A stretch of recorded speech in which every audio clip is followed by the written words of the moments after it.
മക്കളെ വാഴക്കട്ടീൻ്റെ തോരൻ ഉണ്ടാക്കാം. നമുക്കിന്ന് ഇതിൻ്റെ പോള എടുത്ത് കളയണം. പോള തീർത്തെടുക്കണ്ട.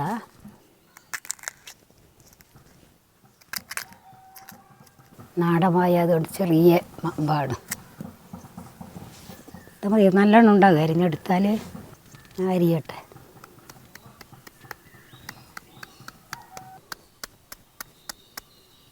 ചെറുതാക്കി അരിയിടും, നല്ലതാണ്. കറുത്ത പോള പൊട്ടത്. ഇതിൻ്റെ അടിയിലൊക്കെ മാമ്പ് നമുക്ക് പച്ച തിന്നാൻ പറ്റും. നല്ലോണം ഉണ്ട്. ചെറുത് മാമ്പാണെങ്കിലും നന്നായിട്ടുണ്ട്, കുറേ ഉണ്ട്. പണ്ട് കാലത്ത് തേങ്ങും ഉണ്ണിക്കമ്പും കൂടിയിട്ട് തേങ്ങ് പൊയിങ്ങിയിട്ട് തിന്നലുണ്ട്. അത് നാട്ടിലെല്ലാവരും തിന്നു. അന്നതൊരു പുതിയ ഒരു ആഹാര. ഇന്ന് പിന്നെ അതൊന്നും ആരും അങ്ങനെ ചെയ്യുന്നില്ല. അത്യാവശ്യം ആൾക്കാർ ചെയ്യായിരിക്കും. നല്ലതാണ്. വാഴക്കാകുമ്പോൾ വാഴൻ്റെ കാവുമ്പോൾ കപ്പയും കൂടിയും പുഴുങ്ങുക. നല്ലോണം കടുകിട്ട് വറവെല്ലാം ചെയ്താൽ നല്ല സാധനം ഉണ്ടാകും. ഇത് തീർന്നിക്കുന്നുണ്ട്. മാമ്പിൽ നല്ല പോഷകമുള്ളതാണ്, വിറ്റാമിൻ എല്ലാം അടങ്ങിയതാണ്. അധികം ആൾ ഇത് തന്നെയാണ് തോരൻ വെച്ച് കൂട്ടുന്നത്. ഞാൻ അധികം ദിവസം ഇത് തന്നെ എടുക്കൽ. നല്ലോണം വായ ഉണ്ടായിരുന്നു നാട്ടിൽ നിന്ന്. ഇത് അരിഞ്ഞ് കഴിഞ്ഞിട്ടുണ്ട്. ഇനി നല്ലോണം കുറച്ച് ഉപ്പിട്ട് നല്ലോണം തിരുമ്പുക. അങ്ങനെ നല്ലോണം തിരുമ്പിയിട്ട് വറവേലാക്കിയിട്ട് അതിലേക്ക് ഇടാം. കുറച്ച് ഉപ്പിടും. നന്നായിട്ട് ഇതിൻ്റെ കറ ചില ആൾക്കാർ പോക്കില്ല, ഞാൻ പോക്കലുണ്ട്. കുറച്ചങ്ങ് കഴിഞ്ഞ് പോയിക്കളി. അല്ലെങ്കിൽ ഒരു ചെറിയൊരു കപ്പ് വരും, അന്നേരം നമുക്കതൊരു വല്ലാത്ത ഒരിതാണ്. ഇങ്ങനെ കുറച്ച് നീര് പോകും. എന്നാൽ ഈ കറ പോകാൻ വേണ്ടിയിട്ടാണ് ഈ ഉപ്പ് ഇട്ട് തിരുമ്പുന്നത്. നല്ലോണം തിരുമ്പണം. ഇത് നമ്മൾ വെള്ളത്തിൽ വേവിക്കൊന്നും വേണ്ട, വറവിലിട്ടാൽ നല്ലോണം വെന്തോളും. തോരനെല്ലാം അരിഞ്ഞ് വെച്ചിട്ടുണ്ട്. ഇനി ഇതിന് വേണ്ട പച്ചമുളക് അരിയുക. പച്ചമുളക് ചെറുതാക്കി അരിഞ്ഞാൽ നമുക്ക് അടിച്ചൊന്നും പോകുകയില്ല. ഇത് വേങ്ങൽ ഇങ്ങനെ കയറിയിട്ടാൽ നല്ലത് തന്നെയാണ്. കുറച്ച് ചെറുതാക്കി അരിഞ്ഞുകൂടാ.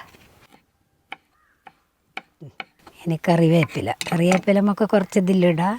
കറിവേപ്പിലോട് ചമ്മന്തി എല്ലാം അരച്ചാൽ നല്ല രസമുണ്ട്. ഒറ്റ ഒരു ഇലയ കൂട്ടാവും. അരച്ചാൽ നല്ല ഇതുണ്ടാവും. പിന്നെ ഇതെല്ലാം വെന്ത് കഴിഞ്ഞിട്ട് നമുക്ക് വറവും ചെയ്യണം. ഉള്ളി അരിഞ്ഞിടുന്ന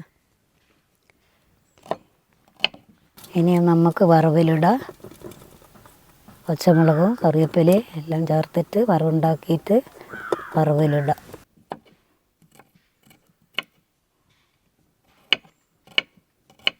തോരൻ അരിഞ്ഞ് വെച്ചിട്ടുണ്ട്.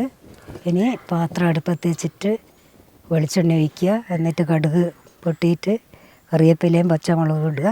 പാത്രം ചൂടായിട്ടുണ്ട്. പാത്രത്തിലേക്ക് കുറച്ച് വെളിച്ചെണ്ണ ഒഴിക്കുക. എണ്ണ ചൂടാകുമ്പോൾ കുറച്ച് കടുക്,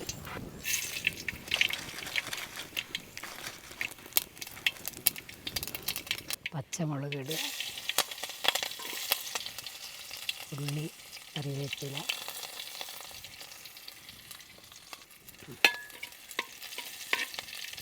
നന്നായി ചുവന്ന് വരുമ്പോൾ അതിലേക്ക് തോരൻ്റെ അരിഞ്ഞ് വെച്ച് മാമ്പ് ഇതിലേക്ക് ഇടുക.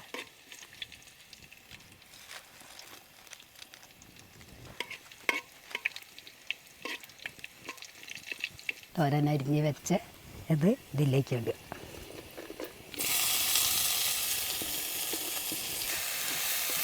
ചെറുതായതിനെ കൊണ്ട് ഒരു കുറച്ച് കാണുന്നുള്ളൂ. ഇത് കുറേശ്ശെ ഒട്ടിക്കണം.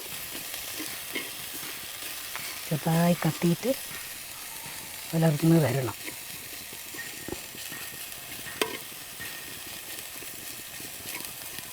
ഏതാണ്ട് തോരൻ വെന്ത് കഴിഞ്ഞിട്ടുണ്ട്. ഇതിലേക്ക് നമുക്ക് കുറച്ച് തേങ്ങ ചിരകിയത്. ഇനി അധികം തീയൊന്നും അങ്ങനെ കത്തിക്കണ്ട, കുറേ ചെറുതി ഉണ്ടല്ലേ, നല്ല ചന്തിക്കുണ്ട്. രണ്ടല കരിയുമ്പ് കൂടി ഇട്ടാൽ നല്ല ഉണ്ടാവും.